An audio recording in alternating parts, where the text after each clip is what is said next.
دێنێ خوێندکاری زانکۆی هەڵەبجەیە. لە شەشەمین سیمپۆزیۆمی پێیپەرە نایابەکان کە لە زانکۆی سلێمانی بەڕێوەچوو بە گەنجترین توێژەر لە سەراستی عێراق دیاریکرا. الحەمدوللا هەستێکی زۆر خۆش بوو.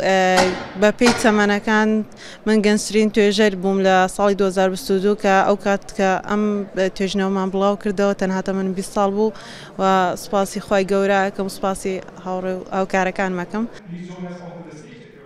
لە شەشەمین سیمپۆزیۆمی پێیپەرە نایابەکاندا هەڵسەنگاندن بۆ 20,000 توێژینەوەی زانستی کراوە کە لە ساڵی 2022 دا لەلایەن توێژەرانی زانکۆکانی عێراق و هەرێمی کوردستانەوە ئامادەکراوە و لە گۆڤارە زانستیە ناوخۆیی و جیهانیەکاندا بڵاو کراونەتەوە. لەو توێژینەوانە 10 توێژینەوە بە باشترین توێژینەوەی زانستی دیاریکران و لەم سیمپۆزیۆمەدا خەڵاتکران. زۆر خۆشحاڵم کە زانکۆی سلەیمانی ئەم ڕێکخراوە دروستی کرد.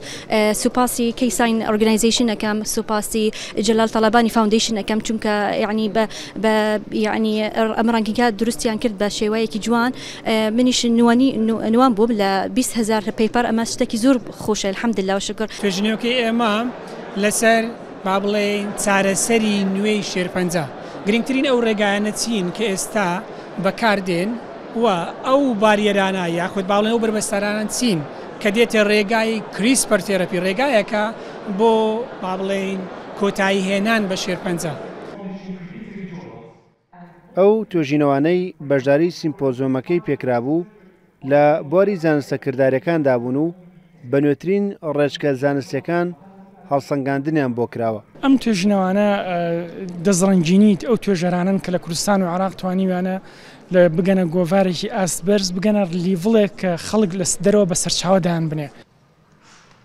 سەرۆکی دامەزراوەی سەرۆک جەلال تاڵەبانی پشتیوانی دامەزراوەکەی بۆ زانکۆکان دەربڕی لەسەر هەمان ئەو ڕێژکەی کە پێشتر سەرۆک مام جەلال بۆ خزمەتی ناوەندە ئەکادیمیەکان پەیڕەوی دەکرد.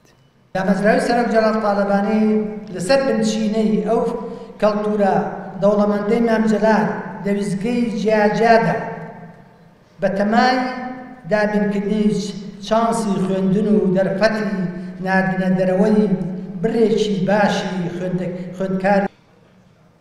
سیمپۆزیۆمی پێیپەرە نایابەکان بۆنەیەکی زانستی ساڵانەیە و ئامانجلەی ناساندنی توێژەران و پێشخستنی توێژینەوەی زانستیە لە هەرێمی کوردستان و عێراقدا. ئەم ساڵ بە هاوبەشی ڕێکخراوی کەیساین و زانکۆی سلێمانی و دامەزراوەی سەرۆک جەلال تاڵەبانی و بە سپۆنسەری مایۆرکاستی ڕێکخرابوو. ڕێبازی وە کورسات نیوز، سلێمانی.